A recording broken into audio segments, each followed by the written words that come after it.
Hey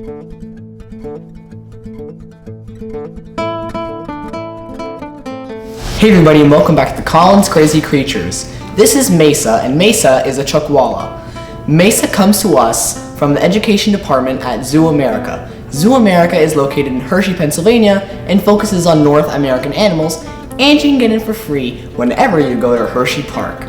And Zoo America is also where I went to Zoo Camp for the last several years, and Zoo Camp is a summer program offered to kids from age 4 through grade 9.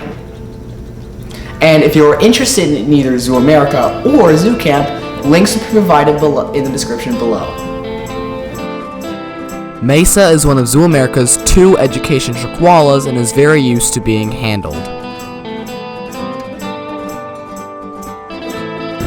So now let's talk about Chuckwallas. Chuckwallas from the southwestern United States and northern Mexico, inhabiting the Sonoran and Mojave deserts and even the islands of Baja California. The environment that they live in has very high desert temperatures and very low humidity. They are primarily herbivores, though they will sometimes eat insects. Their vegetable diet includes leaves, flowers, cactus fruit, and cactus buds. The creosote bush, which is a desert bush with pretty yellow flowers that smells like creosote, is the largest part of their diet. So basically, they like eating a plant that smells like sticky, smelly tar. But interestingly enough, they cannot actually digest the cellulose in plants, but they have tons of microorganisms in their gut that lets them do so. Kind of like how termites can't actually digest wood, but they have a bacteria in their gut that lets them do so. The name Chuckwalla comes from a Shoshone word, which was transcribed by Spaniards to be pronounced as Chuckwalla.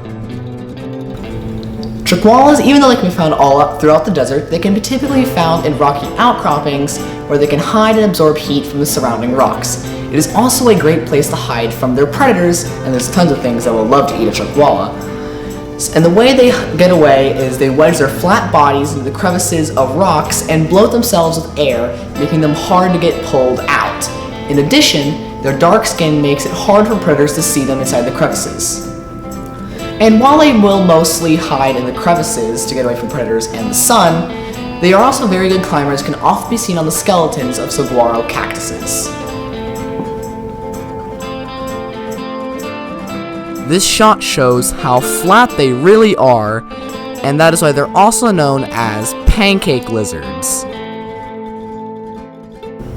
Chuckwallas are a decently large species of lizard, getting about 16 inches long, including their tail, which can fall off so they can escape from predators, but the tail will eventually regrow, but it won't look as good as the old one.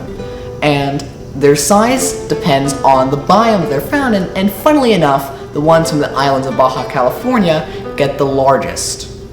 Chuckwallas also have flat bodies, like I said, allowing them to get into the rocky crevices, get away from the sun and predators that would like to eat them.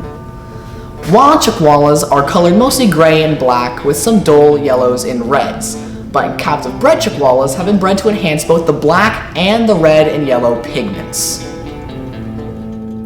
It's hard to make out, but Mesa has some red pigments on her back and some oranges on her side.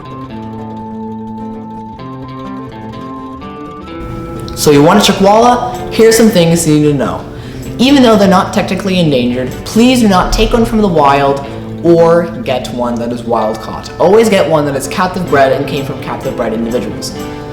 But besides that, their care is similar to that of many other desert species like Uramasics, which need very large enclosures, and they need a temperature gradient with a hot side getting up to 120 degrees Fahrenheit with very low humidity. Hard objects will also be a necessity, so they can climb and bask on them, and you will also need a UVB light so they can have correct calcium metabolism and do not get conditions like metabolic bone disease. Their diet consists of mostly veggies and insects, and supplemental calcium and vitamins. Chuckwallas are actually in the Iguana family. So that is Chuckwallas. I would like to thank Zoo America and their education department for letting me use Mesa, their Chuckwalla, in my video. So thanks for watching.